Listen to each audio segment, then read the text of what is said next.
자, 이제 오늘부터는 요약집 들어갈 건데 요약집 다 갖고 오셨죠? 예. 예. 오늘 혹시 나 처음 왔다 있으실 수도 있거든요. 3월 달에 한 분, 두 분, 세 분, 네 분. 빨리 안 들어요. 네 분 정도 되시네. 처음 오셨으니까 이제 또 기존에 있던 분들이 또 텃세 부리지 마시고 좀 옆에 있는 분들 좀 잘 챙겨주세요. 이게 기본 이론 다 끝나고 이제 요약을 들어가는 거기 때문에 처음 하시는 분은 아마 황당할 수도 있어요. 내가 인생을 살다가 이렇게 황당한 일이 있을 수도 있구나라는 걸 느낄 수 있을 거거든요. 처음 오신 분은. 그래서 기존에 동영상 촬영돼 있으니까 기본 이론 꼭 보시고 따라오시기 바랍니다. 자, 그럼 이제 책 그 첫 페이지 넘기시면 요약집은 이제 목차 있고 그다음에 바로 국토기획법으로 바로 빠질 거예요. 그래서 페이지는 6페이지부터가 이제 내용인데, 자, 이제 그 기본소가 800페이지, 780페이지 정도 되는데 얘는 이제 250페이지 정도로 줄었으니까 필요하지 않은 내용이라고 생각해서 버린 것들도 있단 말이에요. 근데 그런 부분에서도 시험에 나올 수 있어. 그러니까 요약집만 갖고 달달한다고 하면 뭐 내가 100점, 뭐 80점 목표인 사람들은 뭐 기본소를 보시는 게 맞고, 나는 60점대만이라도 충분히 맞을 수 있겠다. 난 60점대 하겠다. 혹시 작년 33회 시험에 60점 이상이 공법이 몇 퍼센트 정도 되는지 아세요? 그러니까 작년에 수강생들이 시험을 봤을 거 아니에요? 근데 33회 시험에서 점수 공개를 그 산업인력관리공단에서 이제 원래 안 하거든요. 근데 공개 청구해가지고 받은 게 있는데 그 보니까 60점 이상이 이제 시험 본 사람 중에 몇 퍼센트가 아마 60점 넘었을 것 같아요. 10%가 안 돼. 예. 그러니까 60점을 넘은 사람이 10%가 안 된다는 얘기는 여기 있는 사람 중에서 지금 현재 여기가 100명이다. 그럼 10명이 60점을 못 넘었다는 얘기야. 10명만 넘었다는 거야. 근데 그렇게 된 원인이 뭔지는 한번 보시면 알 건데, 다른 과목에 비해서 중개사법은 60점 넘은 인원이 몇 퍼센트 정도 될 것 같아요. 중개사법은 58%인가 그렇더라고요. 예. 그러니까 이제 웬만하면 6점은 다 이상은 나온다는 얘기야, 중개사법은. 근데 공법은 웬만하면 6점 미만 나온다는 얘기예요. 웬만하면. 양이 다르잖아. 중개사법은 한 요 정도면 공법 한 이 정도니까 그게 어쩔 수 없다는 얘기지. 그럼 이제 전략이 필요한데, 그럼 그 전략을 어떻게 할 거냐. 일단 단권화를 시켜야 되니까 너무 요약되어 있는 걸로 단권화 하면 내가 볼 때 꽈락도 못 넘을 수도 있어. 시험이 어렵게 나와버리면 내가 얇으니까 너무 좋죠. 너무 좋으니까 막 공부할 때 편하고 자기도 편하고 다 좋아. 근데 막상 시험 어렵게 나왔는데 꽈락을 못 넘었다. 그럼 1년 농사 날아가는 거잖아요. 예. 그래서 어느 정도 너무 불안하지 않는 범위 내에서 하려면 기본소를 보는 거는 일단 한 번을 봤기 때문에 좀 어려운 질문 나오면 건져내야 돼요. 그래서 이거 본 거 같은데 하면서 X표 해야 되는데 처음 봤네 이렇게 해버리면 그 시험 너무 어려운 거야. 예. 그래서 기본소는 한 번 그래서 꼭 하는 거고, 이제 요약식 같은 경우는 이제 200페이지대로 줄였잖아요. 그러니까 필요 없는 거 다 뺀 거기 때문에 보는 시간은 좀 줄 거예요. 그래서 좀 진행할 때 단권화를 하겠다 그러면 요약집 갖고 하셔야 돼. 이게 우리가 8주간 진행하는데 시간이 4시간씩 하면 3월하고 4월 달이니까 32시간이 돼요. 근데 32시간인데 이게 한 바퀴 돌리고 나면 동영상이 남아 있을 거 아니에요? 그게 보통 1.2배속은 좀 너무 좀 약간 느리고, 한 바퀴를 돌았기 때문에 1.5배속 정도 해도 들릴 거예요. 뭐 기본 이론 했고 요약집 하시는 분들이면 그럼 1.5배속으로 계산하면 24시간이거든요. 24시간이면 하루 내가 오늘 아침 9시부터 공부해서 밤 11시까지 한다. 그럼 점심 먹는 거 빼고 그럼 10시간 할 수 있어. 그럼 이틀이면 한 바퀴 돌리는 거거든요. 어마어마한 이거야. 이게 1월 달에 하루 종일해도 국토기획법 앞부분 나가지만 이제 공부가 한 바퀴 되고 두 바퀴 되고 세 바퀴 될 때쯤에는 이게 압축이 된단 말이에요. 그러면 시간이 하루 10시간에서 이틀 아니면 뭐 조금 1.3배속 정도로 했다. 그럼 3일 정도면 한 바퀴 돌릴 수 있으니까. 그래서 나중에 여유 있을 때 한 바퀴 빨리 돌리는 게 좋아요. 공법은 오늘 조금 30분 하고 내일 30분 하고 이거보다는 한 번에 몰아가지고 싹 하는 게 제일 좋습니다. 네. 처음부터 끝까지가 잘 안 되기 때문에. 그래서 여기 요약집 자체가 이제 기본소를 줄인 거기 때문에 중간중간에 이제 짧게 돼 있어서 이해가 안 되면 이제 기본소 몇 페이지에 있는지 찾아볼 정도는 돼야 돼요. 대한민국에 있는 모든 요약집이 다 똑같이 서술형으로 돼 있진 않아. 표라든지 뭐 이걸로 줄여놨기 때문에. 그리고 일단 이론은 단권할 때 요약집을 하는 게 제일 좋아요. 요약집으로 이론하는데 문제집도 단권화가 돼야 되거든요. 문제집은 이제 시절부 요 제가 따로 시험에 20년 동안 나온 것 중에서 감정평가사 그리고 주택관리사 공인중개사에서 계속 반복적으로 또 나오는 것들이 한 24개 정도 돼요. 그러니까 우리가 40문제 중에서 처음 보는 문제가 한 대략 10문제. 그러니까 예를 들어서 어떤 거냐면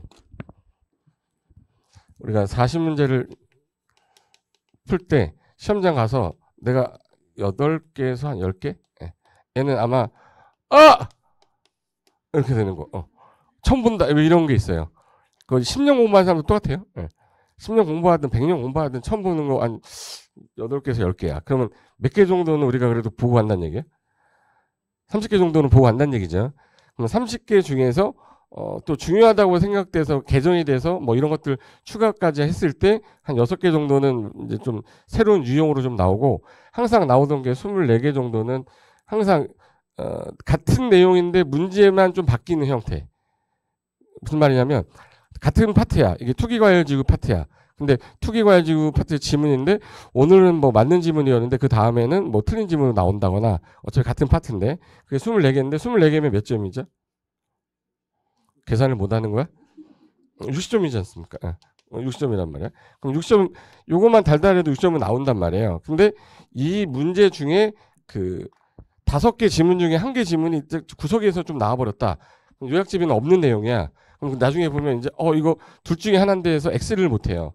그래서 기본서를 한번 받은 이유가 그것 때문인데 기본서 우리 한번 싹 봤잖아. 그래서 필요 없는 거 요건 본 것 같은데 해서 X표라도 되는데 기본서 안 본 사람은 거기서부터 이제 둘 중에 하나잖아요. 그럼 점도 점인데 뭐 호박점도 점인데 이 짝수다 막 그렇게 해가지고 찍어서는 맞을 수가 없거든.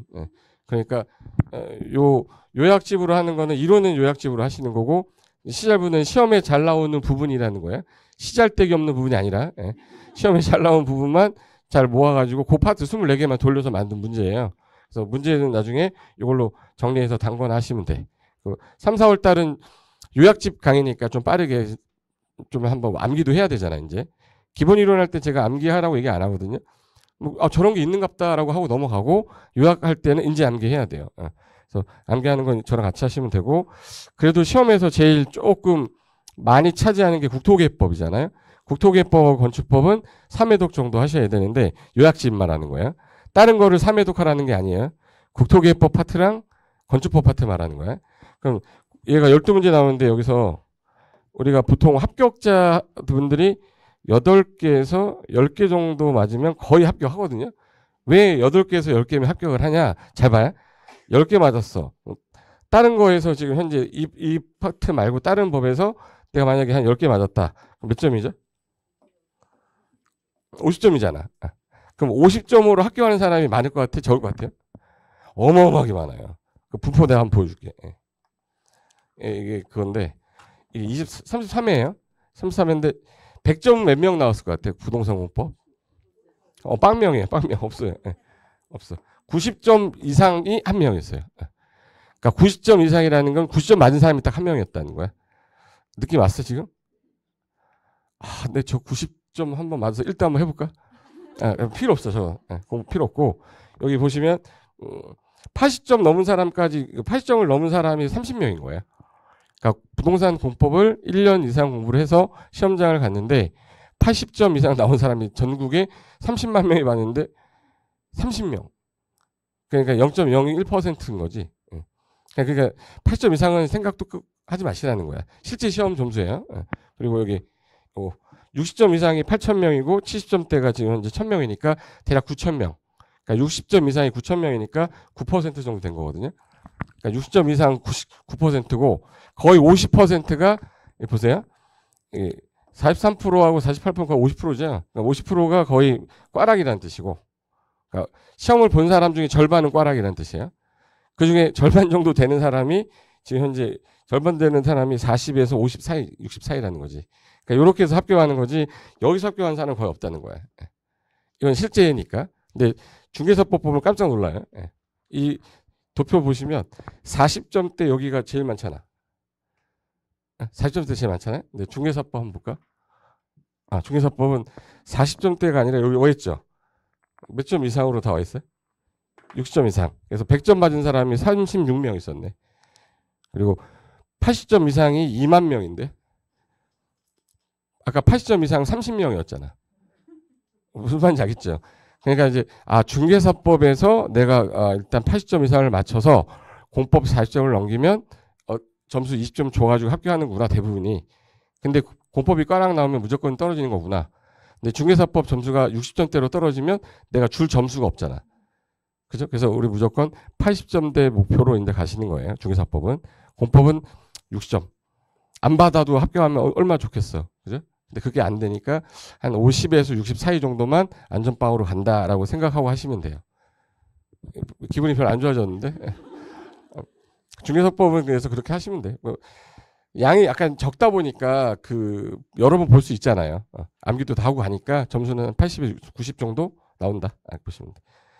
90점대도 뭐 5천 명이 넘는데요. 예.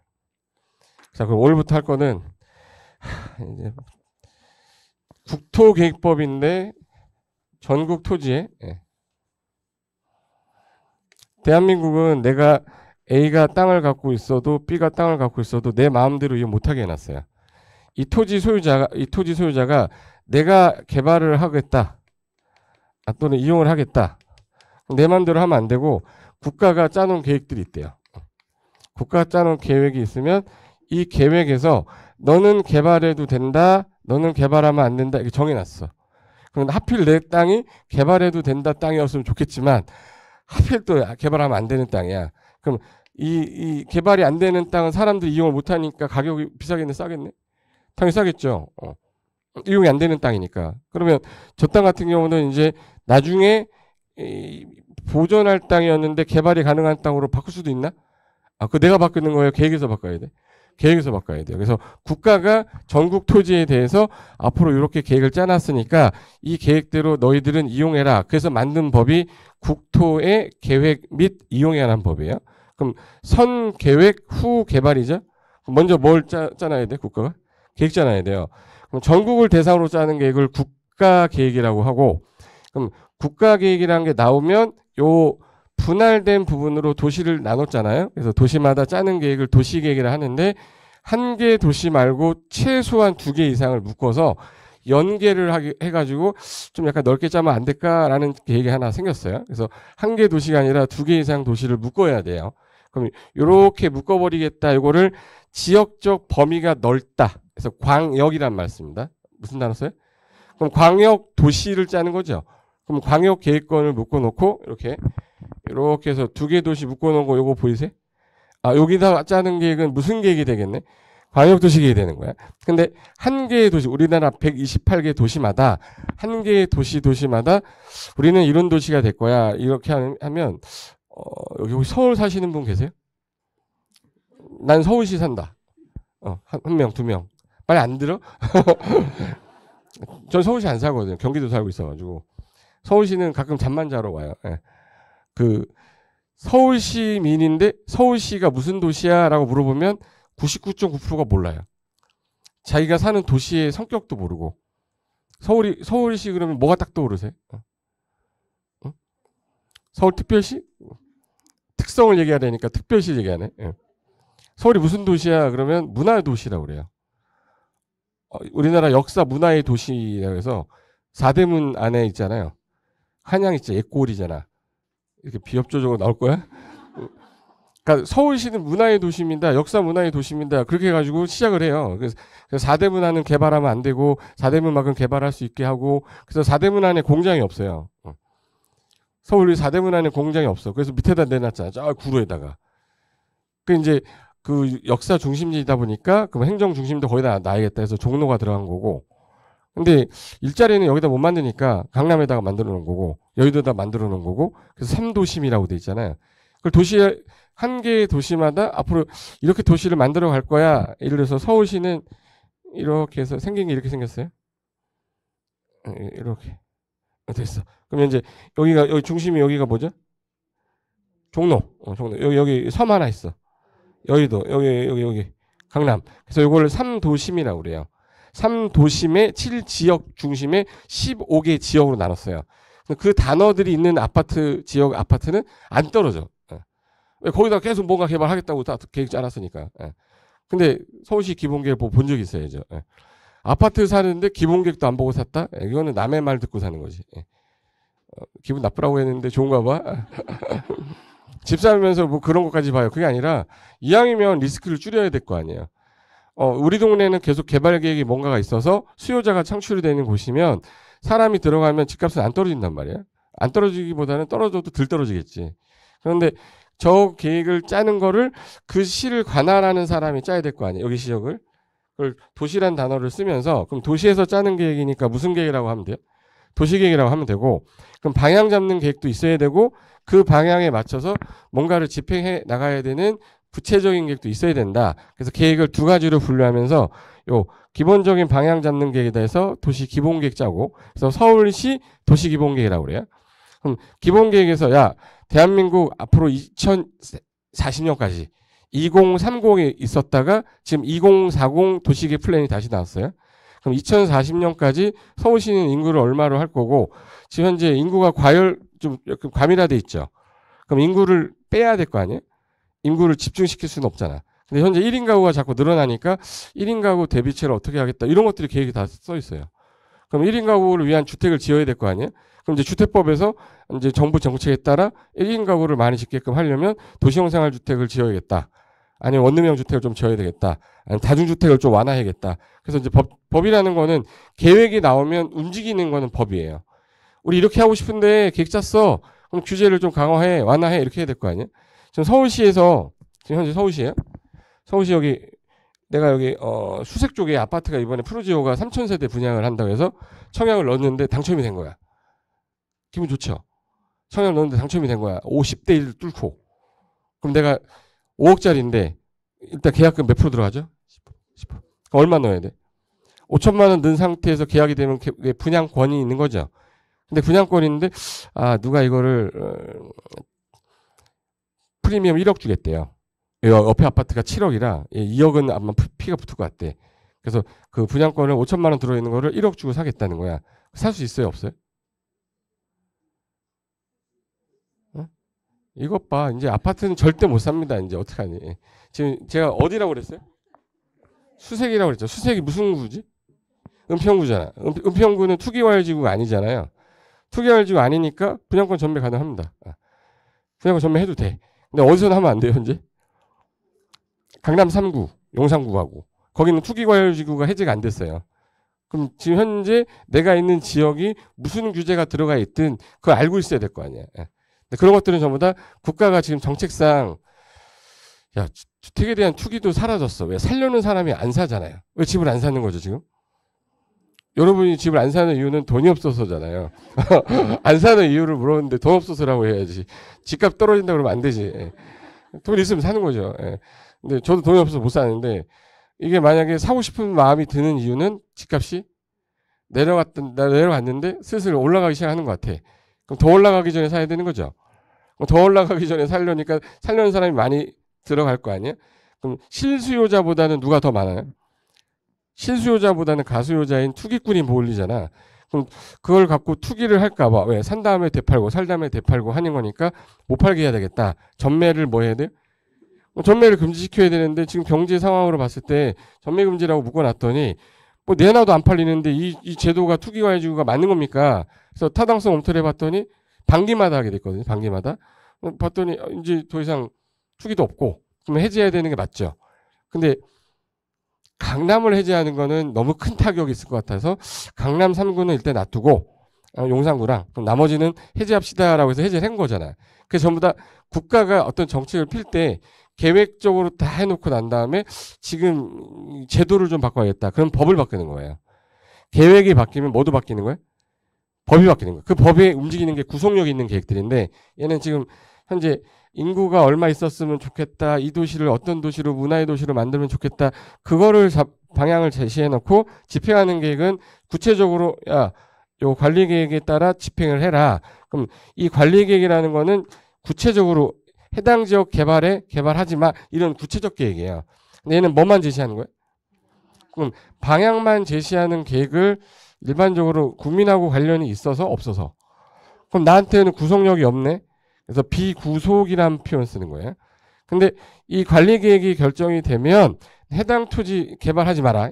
그 땅 개발하면 안 돼. 라고 어떤 효력이 발생하는 거예요. 그럼 구속력 들어가요, 안 들어가요? 들어가요. 얘는 구체적인 거기 때문에 얘는 구체적 계획이에요. 구체적 계획이니까 구속력이 있다 해서 뭐라 부르냐면 구속적 계획이라고 표현해요. 그럼 요거 두 가지 차이점만 있을 뿐이고 얘네 둘을 한꺼번에 부르고 싶은데 그러면 한꺼번에 부를 때는 뭐라고 불러라? 도시계획. 근데 둘을 나눌 때 방향 제시하는 계획은 뭐라고 불러라? 기본계획이라 부르고 그리고 하나는 집행하는 계획이니까 구체 관리한다 해서 도시관리계획을 하자. 이게 용어 정의 맞는 거예요. 근데 도시 그러면 특별시 도시고 광역시도 도시고 일반 시, 군도 다 도시인데 사람들이 봤을 때 구는 자꾸 도시가 아니라고 자꾸 생각을 하잖아요. 구는 시골 같잖아요. 근데 도시계획을 안 짜는 줄 아니까 안 되겠다 해서 일단 군자를 넣어준 거예요. 그래서 해당 도시마다 계획을 짠다 하니까 군도 짠다는 거 알리려고 무슨 계획이라고 부른 거예요? 도시군계획. 그럼 이제 성남시는 성남시 기본계획, 성남시 관리계획이 있는 건데 양평군은 양평군 기본계획, 양평군 관리계획이라고 표현하는 거예요. 근데 통칭해서 부를 때는 그냥 도시군계획을 하겠다. 근데 여기서 집행하는 계획이 뭐라고 그랬죠? 도시군 관리계획으로 야 해당 지역, 네 도시 여기 개발에 보전에 이거 정해줘야 되죠. 그래서 국가가 만들어낸 개념이 용도지역 개념이에요.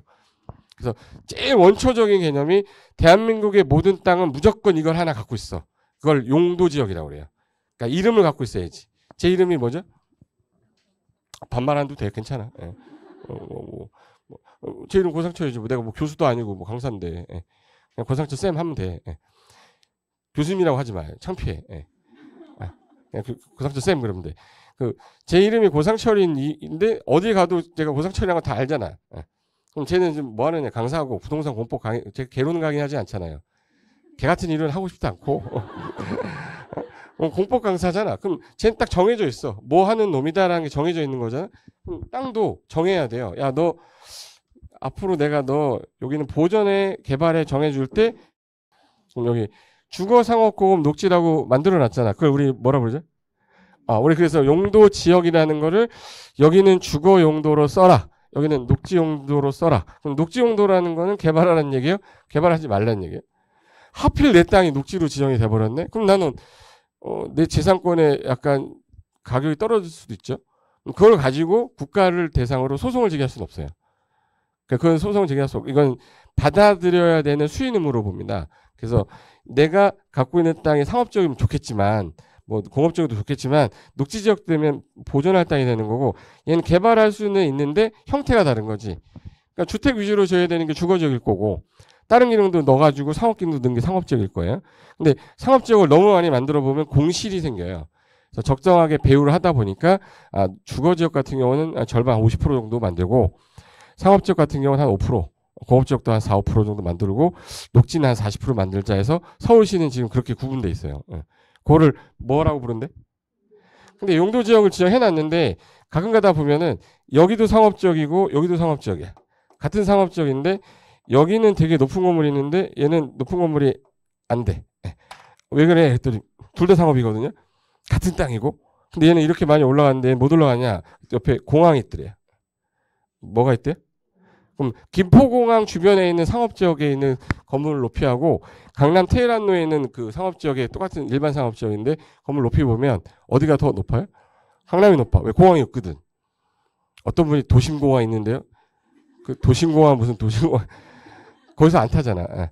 주변에 김포공항이 있으니까 고도 제한이라는 걸 추가로 좀 해야겠다. 그럼 여기서 해당 지역은 높이 제한을 좀 하게 해서 고도지구라는 거 만든 건데 그거를 기존의 용도지역으로 안 되니까 용도지역 위에다가 요거 하나 더 규제해야겠어 라고 만든 게 용도지구예요. 그럼 이제 어떤 지역은 고도지구가 있는데 어떤 지구는 고도지구 없네? 그래서 제가 아까 용도지역은 전국의 모든 땅에 다 있다고 그랬죠. 대한민국의 모든 땅은 다 용도지역이 있는 건데 필요한 경우에 용도지구를 지정할 수도 있고 필요 없으면 뭐 해지할 수도 있다. 그걸 뭘로 한대 지금?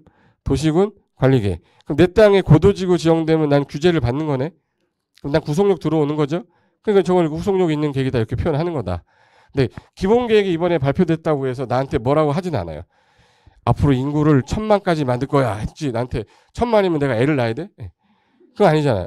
그냥 1000만을 만들기 위해서 우리가 뭘 해야 되냐? 그 구체적인 건 여기서 하겠다는 거예요. 그래서 요 두 가지를 한꺼번에 부를 때, 잘 봐요. 두 가지 한꺼번에 부를 때 뭐라 부르고요? 도시공계획. 그럼 하나하나 도시마다 도시공계획이 다 있겠네? 근데 두 개 이상 묶어버렸을 때는 뭐가 나오고요? 광역도시. 그럼 둘이 부딪혔을 땐 누가 우선하겠네요? 그죠? 광역이 우선하겠죠. 그럼 국가계획이라는 게 나오면 국가계획은 여기 모든 도시에 있는 계획에 방향 주는 거잖아. 그러면 여기 있는 내용을 다 포함해도 되는 거죠? 그럼 만약에 둘이 상충하면 누가 우선해야 돼요? 그럼 그런 표현 쓰는 건데 그걸 법 조문화 하다 보니까 그 조문을 외우고 있으면 안 돼요. 만약에 광역도시계획과 도시기본계획이 상충하면 광역도시계획이 우선한다. 맞아 틀려요? 맞죠? 그게 법지문이에요. 제 조문 얘기한 거야. 도시군 기본계획과 도시군 관리계획이 상충하는 경우에는 국토교통부 장관이 정하는 바에 따른다. 국장이 지가 뭔데 따르긴. 둘이 상충하면 누가 우선한다고 그랬어요? 상위계획이 우선하는 거야. 그럼 기본계획이 상위계획입니까? 관리계획이 상위계획입니까? 그럼 그렇게 하면 되는 거야. 이따 절차 나올 건데 그러면 제가 두 가지로 나눠진다고 그랬어요. 구속력이 있는 계획하고 구속력이 없는 계획이 나눠진다고 그랬을 때 얘는 아까 나랑 직접 관련 있는 거죠. 근데 나랑 관련이 없다. 그럼 이건 뭐만 제시하는 거예요? 방향만 제시하는 거니까 넓게 제시하는 거예요? 좁게 제시하는 거예요? 그래서 광역이란 말이 나오면 전부 다 방향 제시하는 계획이 되는 거고 그리고 아주 구체적인 거 짜는 게 아니죠. 기본적인 것만 짜는 거잖아요. 그래서 기본적인 계획, 기본이란 말 들어가면 다 방향 제시하는 거예요. 그리고 상세하게 짜는 게 있고 종합적으로 짜는 게 있어요. 어느 게 방향 제시하는 거예요? 종합. 그래서 이제 요 단어가 나오면 요 세 단어 나오는 순간 이거 다 무슨 계획이다. 이거 방향. 방향 제시하니까 무슨 계획이에요? 요 세 단어 안 나오면 다 구속적 계획이다. 이렇게 하시면 돼. 그러면 이제 제가 하는 말이 맞는지만 보시면 됩니다. 도시군 기본계획은 일반 국민에게 구속력이 있는 계획으로 그 구속력에 대해 이의제기가 가능하다. 택도문제라는 거잖아요. 그 지문을 외워야 되는 게 아니라는 거예요. 기본계획인데 나랑 관련 없는데 왜 구속력이 있어? X 이렇게 하시면 되는 거예요. 근데 성격이 약간 다른 게 볼까? 여기 두 개로 나눌 때요. 여기 비구속적 계획 같은 경우는 국민에게 구속력이 없고 행정기관이 계획을 짜야 되니까 행정기관 내만 구속력이 있는 거예요. 근데 얘네들 같은 경우는 계획을 짤 때 이번에 우리가 무슨 시에 대한 방향을 잡기 위한 계획을 수립하고 있습니다. 이런 표현 쓰거든요. 그러니까 계획을 짜는 거를 법률에서 쓰는 표현이 뭐라고 써 있어요? 수립이라는 표현 써요. 근데 구속력이 있는 계획도 계획을 짜야 될 거 아니야. 그럼 걔들도 수립이라는 말을 썼을 때도 있는데 좀 표현을 좀 바꾸자. 안 제시해라 해서 뭐라 그래? 그러니까 요 단어만 좀 바꾸는데 얘는 혼용해서도 써요. 얘가 입안이란 말 쓸 때도 있고 얘 수립이란 말 쓸 때도 있어. 수립 세웠다. 입안 세웠다는 얘기죠. 둘 다 그 안을 세웠다는 뜻인데 얘가 수립이 돼서 승인이 떨어졌어. 그럼 방향 잘 잡았다는 뜻이죠. 그래. 내가 승인해줄게. 그대로 진행할 수 있게끔 방향만 잘했네. 라고 승인해 주는 거예요. 그러니까 직접적인 구속력이 없을 때 쓰는 표현이거든요. 근데 구속력이 있는 계획은 그 내용대로 집행해라. 그래서 입안이 된 내용대로 결정해 줄 테니까 집행해라. 그럼 효력이 있다는 얘기죠. 그래서 얘네들은 혼용해서 쓰지 않아요. 그래서 보통 이제 수립해서 계획은 승인한다. 이런 말 쓰거나 구속력 있는 계획은 입안해서 뭐 한다고 그래? 요 정도의 개념은 이제 그래도 우리 11월, 12월 달에 좀 열심히 했잖아요. 근데 그때 기억이 하나도 안 날까 봐 지금 다시 하는 거야. 빠르게 하는 거니까 눈을 크게 뜨고 있어야 돼요. 자, 다시 할게. 계획 짜는 거를 우리 뭐 한다고 그러죠? 수립한다. 또는 뭐 한다? 입안. 근데 비구속적 계획 같은 경우는 수립해서 뭐만 받으면 돼요? 근데 구속력이 들어가는 거는 결정까지 받아야 돼. 그래서 입안해서 뭐 한대? 결정. 그럼 이제 얘 같은 경우는 나랑 관련 없죠. 그럼 이 내용에 대해서 주민들도 절차상 참여는 시켜야 되는데 구체적으로 안을 보여줄 필요까지는 없다. 그래도 이 안이 어떤 내용이 있는지는 주민들의 의견은 간접적으로는 들어는 봐야 되니까 모여라 모아놨죠. 모아놓고 한번 들어보는 거 이거 우리 뭐 한다고 그러죠? 공청회라고 그래요. 그래서 구속력이 없을 때 한번 들어보는 걸 뭐라고 그래? 공청회. 그래서 요거는 주민 의견 청취 방식이 공청회라는 표현으로 돼 있고 구속력이 있는 계획은 나한테 직접적으로 뭐뭐 하지 마. 네 땅 여기까지가 뭐 개발을 할 수 있는 땅이야. 이걸 알려주는 거잖아요. 그럼 내가 안을 봐야 돼요? 못 보게 해야 돼? 그래서 직접 보라고 해가지고 얘네들은 이게 직접 보고 있어요. 눈 빠지게 보고 있는 거야. 그럼 이거는 공청회라고 그래. 공람이라고 그래. 공적 장부 열람한다 해서 공람이란 말씀입니다. 그럼 계획안을 공람을 하는 이유는 그 계획이 구속력이 있어서 없어서? 있어서. 그래서 여기 구속적 계획은 뭐로 돼 있어요? 공람으로 돼 있어요. 그럼 저 두 단어만 차이점이 있는 거고 나머지는 차이점 없습니다. 봐요. 자, 구속력이 있는 계획은 일반 국민에게 구속력이 있기 때문에 입안에서 결정이 되면 결정이 된 이 내용에 대해서 내가 너무 과도하게 침해를 받을 수 있잖아. 그럼 국가를 상대로 소송 제기할 수 있어야 되죠. 그래서 이건 행정쟁송 제기할 수 있다. 근데 얘는 나한테 뭐라고 한 적이 없잖아. 그럼 행정쟁송의 대상이 되지 않는다. 이런 말 쓰는 거예요. 요거만 일단 알고 있으면 절차상에서 제일 먼저 해야 될 게 뭐야? 순서가 어떻게 돼? 요거 하나만 집어넣으면 모든 계획은 다 똑같은 절차예요. 자, 봐요. 내가 계획을 짜는데 여기가 예를 들어서 서울이야. 그럼 서울시의 계획을 짜는데 서울시 인구가 얼마인지는 알아야 되죠. 아, 서울시 인구를 늘리고 싶대. 왜 늘려 했더니 인구가 많아서 적어서. 적으니까 늘리죠. 그럼 몇 명인데? 2천만 명이에요. 그게 적은 거야? 아니잖아. 조사라도 해보고 해야 되지. 예. 수원시 인구가 얼마죠? 수원시 120만. 좀 상식적으로 좀 알고 계셔야 돼. 경기도에서 인구 제일 많은 데가 수원시인데 수원시 인구 제일 많은데요. 수원시 인구 120만 정도는 알고 있어야지. 아 진짜 어떡하지? 2등시가 어딜 것 같아? 2등? 고양시예요. 예. 고양시가 110만 넘었어. 성남도 100만 넘었고 성남시도 용인시가 78만인가 그러고요. 이게 인구가 다 다르잖아요. 그럼 제일 먼저 인구가 얼마고 현재 어떻게 돼 있고 경제가 뭐가 있고 거기는 산업 활동을 뭘 하고 있고 이걸 알아야 계획을 짤 거 아니에요. 그걸 전반적으로 조사를 해야 된다 해서 기초조사란 말 써요. 그럼 모든 계획을 짤 때 기초조사라는 걸 해야 돼 안 해야 돼? 그걸 안 하면은 계획을 짤 수가 없어요. 그럼 가장 우선으로 해야 되겠네, 그죠? 그 조사한 자료를 갖고 의견도 들어본 다음에 안을 세운 다음에 요대로 해도 되냐고 물어보면 그럼 내가 전문가들하고 물어볼게. 협의하고 심의한 다음에 결정할게. 이렇게 순서가 돼 있겠지. 그걸 외우려고 달려들면 안 되니까 처음에는 요 두 개만 기억하면 돼요. 두 개. 구속력이 없는 비구속적 계획입니다. 그럼 걔는 계획을 뭐 해서 뭐 한다고 그랬죠? 방향만 제시하는 구속력이 없는 계획. 비구속적 계획. 수립해서 승인한다고 그랬죠. 구속력이 있는 계획들은 이거는 안을 세운다고 그랬죠. 뭐해서? 입안에서 결정하는데 이게 구속력이 들어가는 거는 주민들을 참여시킬 때 구속력 들어가잖아요. 와서 보라고 해야 돼요? 듣고 끝내야 돼? 보라고 하니까 뭐 해야 돼? 공람해야 된다. 근데 구속력이 없는 계획은 들어만 봐도 되니까 공청회 합니다. 근데 문제가 생겼어요. 몇 명 왔어 지금? 공청회 하는데 이 서울 시민 다 왔어요? 그럼 이거는 주민 의견을 다 들었다고 할 수가 없잖아. 그죠? 그래서 주민 의견 청취라는 거 하나를 두고 그 주민을 대신해서 우리가 지자체장 뽑을 때 의원 같이 뽑아놨잖아요. 그걸 지방의회 의원이라고 그래요. 그럼 주민 의견도 듣고 어디 의견도 들으면 되겠네. 지방의회 의견 들으면 되겠다. 그래서 의견 청취가 두 개로 돼 있구나. 그거만 알면 돼요. 근데 그럼 계획 절차는 어느 지역이 딱 특정이 딱 됐어. 대상 지역이 나왔어요. 그럼 이거 방향성을 제시할 때는 비구속적 계획이죠. 그럼 얘는 수립해서 뭐 하면 돼? 승인. 구속력 들어가는 거다 그러면 입안에서 결정하는데 제일 처음 해야 될 게 여기 지역을 알아야 될 거 아니에요. 뭐 해야 돼요? 그렇죠. 기초조사 해야지. 기초조사 해야죠. 기초조사 한 다음에 제가 그때 의협심이랬어요. 의심협이랬어요. 협의심이랬어요. 의협심. 의가 뭐야? 의리 누구야? 의견 청취라고 했잖아. 그래서 의견 청취하는데 의견 청취하고 나서 안을 짜는 거예요. 근데 의견 청취할 때 두 개로 나눠진다고 그랬어요. 자, 일단 의견도 들어서 수립이 됐어. 그럼 윗사람한테 보낼 때 수립하는 사람은 뭐 하면 돼? 승인 처하면 되고 입안한 사람은 결정 처하면 되죠. 그럼 이 사람이 이거 내가 결정하기는 좀 잘 모르겠다. 그럼 전문가들한테 물어봐야 될 거 아니에요. 관계행정기관장들하고도 얘기도 해야 되고. 그럼 사전에 뭐부터 해야죠? 협의가 돼야 심의를 할 수 있는 거예요. 심의가 돼야 이제 승인하거나 결정하겠지.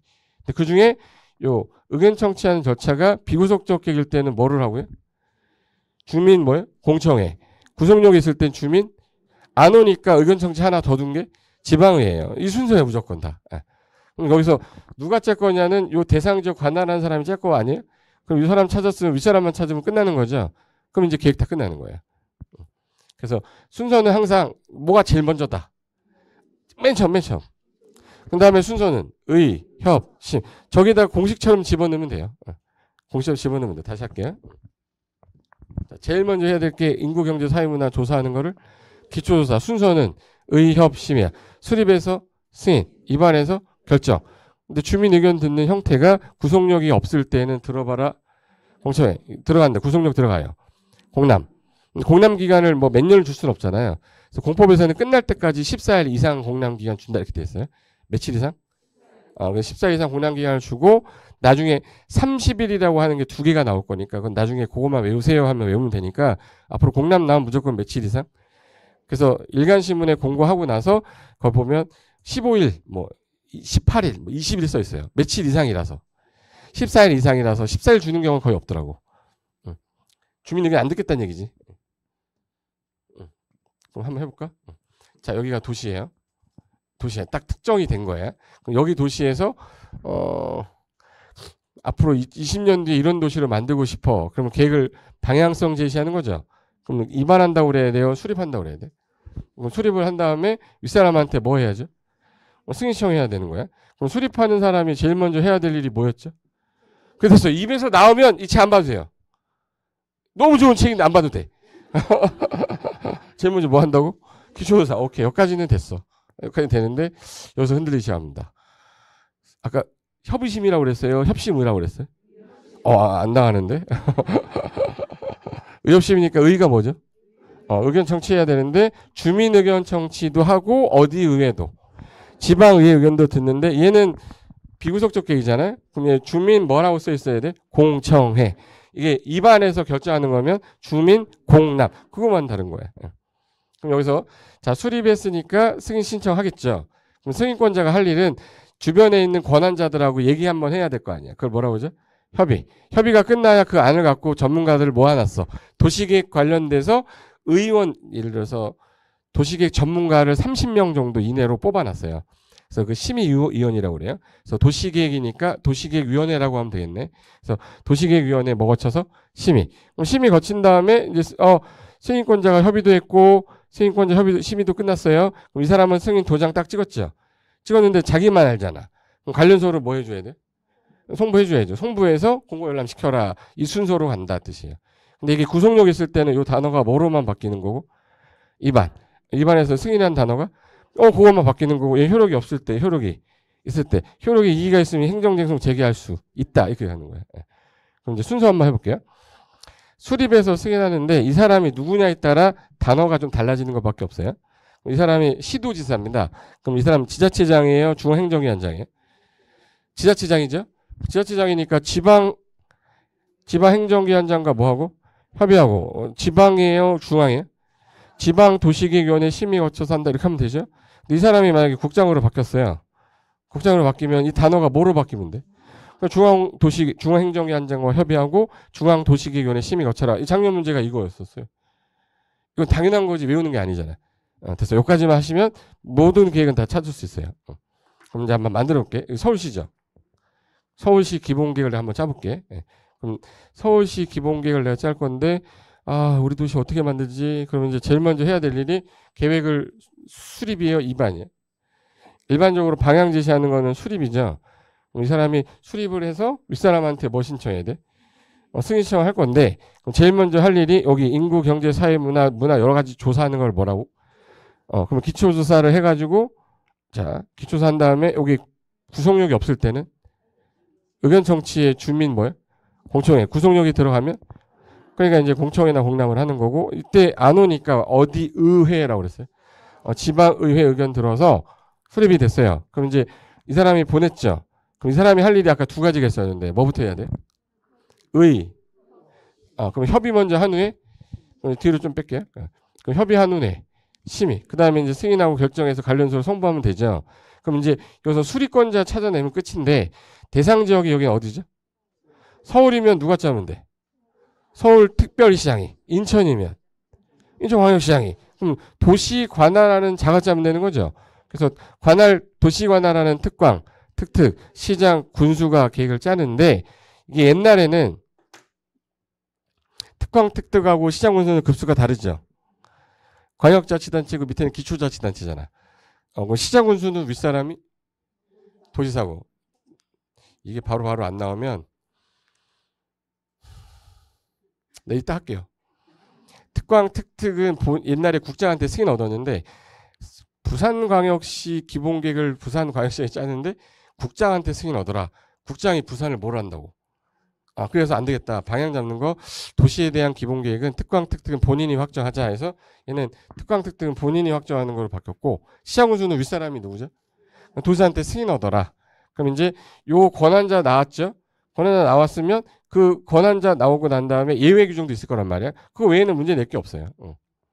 그러면 좀 전에 했던 거 우리가 도시라고 그러면 특별시, 광역시, 특별자치시, 특별자치도까지는 도시라고 하는데 여기 땅덩이 제일 큰 애가 누구였지? 도가 너무 땅덩이 커서 얘는 시하고 뭐로? 군으로 나눠지다 보니까 이 노란 색깔 들어간 애들만 뭐라고 합시다. 도시라고 하는 거예요. 그래서 도시 그러면 특광, 특특, 시군이라고 했었죠. 근데 여기서 하나 물어볼게요.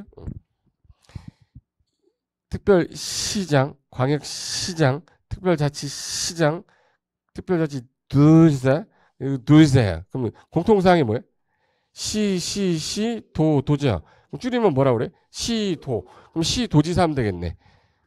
너무 어려워 이게? 초등학교 1학년 애들도 잘 따라해요. 그럼 시도지사를 줄여서 우리가 2분을 줄인 거야. 특광, 특특, 도지사를 줄여서 뭐라고 그래? 시도지사. 근데 여기 시장, 군수, 구청장, 군수죠. 그럼 얘는 시군, 구청장이잖아. 줄여서 얘는 뭐라고 해야 돼? 시군구. 그럼 얘는 시군구고 시도지사니까 나중에 하면 앞에 있는 시가 뭐가 다르냐 이제. 누가 물어봤어요. 선생님, 시도지사의 시는 뭐고 시군구의 시는 뭡니까? 답변을 할 수가 없는 거야. 시도지사 할 때 시는 누구 3명 얘기하는 거야? 특별시, 광역시, 특별자치시 말하는 거고 시장, 군수, 구청장 할 때 시는 일반 도 밑에 있는 시장 말하는 거예요.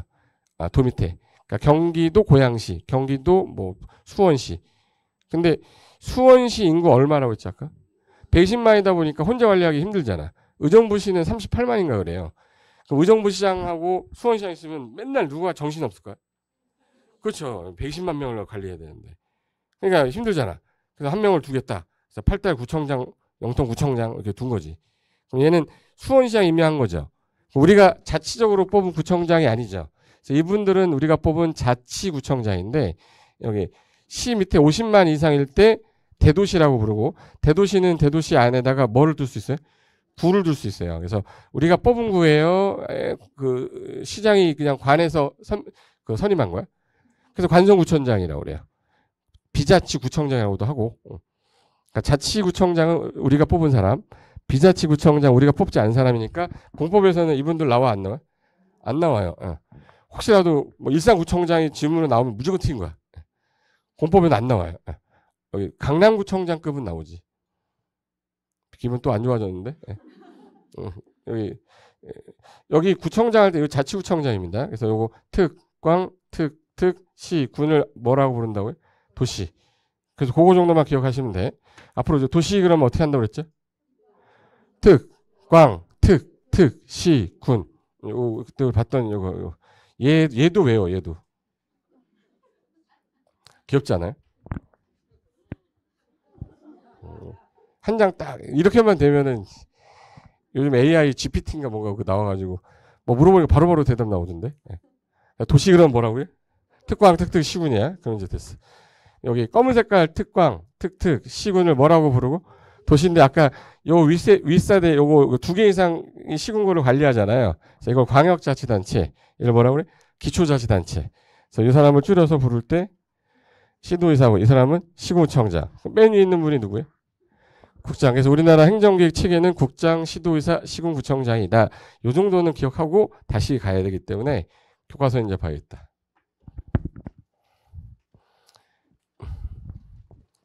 자, 이제 교과서 볼게요. 여기 1장의 행정계획 체계 요거를 뭐 외울 필요는 없고요. 요거는 아까 개념만 잡아두면 뒤에가 잘 읽힐까봐 만든 거예요. 그래서 공법의 원리가 좀 이해가 되면 암기가 쉬워져서 그래서 국토 전반에 대한 공법은 국토계획법은 뭐 프로그램 성격 간다 뭐 이런 거 시험에 안 나오니까 참고로만 아시면 돼. 제 책이 좀 있어 보이게 하려고 제가 넣은 거예요. 되게 있어 보이잖아. 안 읽어도 상관없어요. 그래서 중요한 건 요 놈 3번입니다.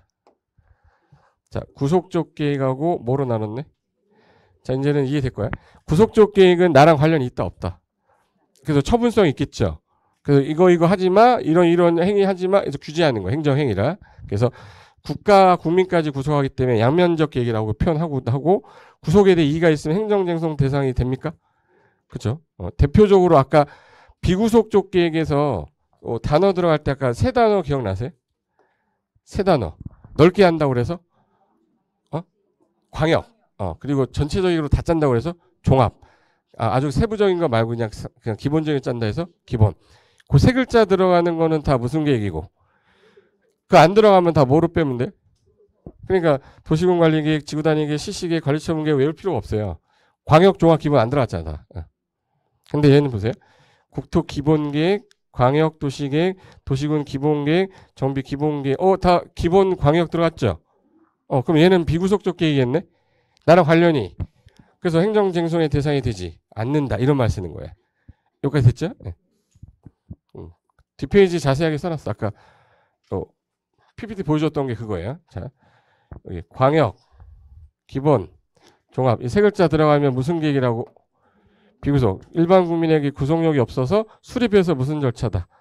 승인하는 절차고 승인이 될 땐 효력이 없댔죠.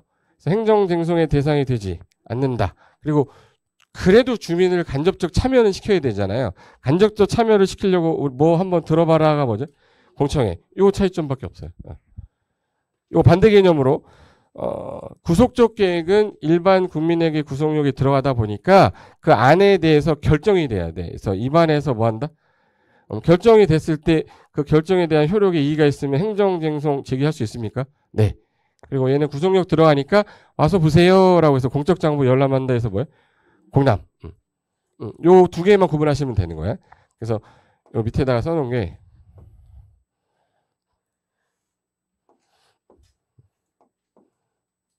제가 아까 국가계획이 있었고 광역도시계획이 있었고 도시군 기본계획이 있었고 그래서 가장 큰 계획이 뭐였죠? 그 다음에 큰 계획이? 그 다음에 도시군 기본계획이죠. 관리계획은 제일 작은 계획이었잖아. 누가 제일 우선해야 돼? 이거 정도는 아셔야 될 거 아니에요. 그래서 여기 행정계획은 상하 위계질서를 갖는다. 그럼 하위계획은 상위계획에 부합되게 적합하게 수립해야 되죠. 근데 만약에 적합하게 수립되지 않으면 당연히 무효시켜야 돼요. 다시 이거 고쳐서 다시 짜야 돼. 그래서 당연 무효는 아니에요. 그래서 여기 하위 행정계획이 상위 행정계획에 적합하지 않게 수립되었다 하더라도 당연 무효가 되는 건 아니고 취소하거나 변경되기 전까지는 효력이 그대로 유지된다라고 그래요. 요게 일반적인 행정법에서 나온 내용인데 우리 시험 지문에는 요거를 어떻게 내냐면 도시군 기본계획은 광역도시계획에 부합되어야 된다. 맞죠? 네? 도시군 기본계획은 광역도시계획에 부합되어야 된다. 맞잖아. 도시군 기본계획이 광역도시계획에 부합되지 않을 때에는 해당 그 기본계획은 당연 무효다. 그러면 안 쓴다고요. 취소하거나 변경한다고. 그 말로 시험에 나온다는 거예요. 그럼 뒤로 넘기시면은 이거 아까 했던 거.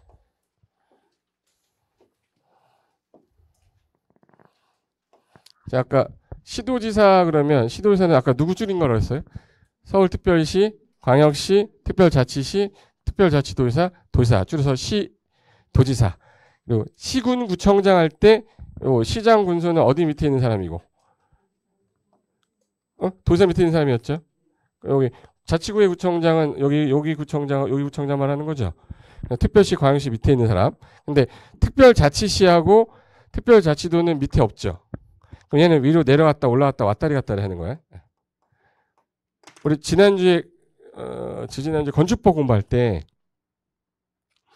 동네에서 건축물 지으려면 내가 동네 관리하는 분한테 가서 허가 받아야 되죠. 그럼 기초자치단체장한테 봐야 되니까 기초자치단체장 이분이잖아. 그럼 허가권자가 누구였어요? 그럼 누구였어요? 특특시군 구청장이었잖아요. 특특시군 구청장이었잖아. 처음 듣는 거 아니죠? 보여주겠어.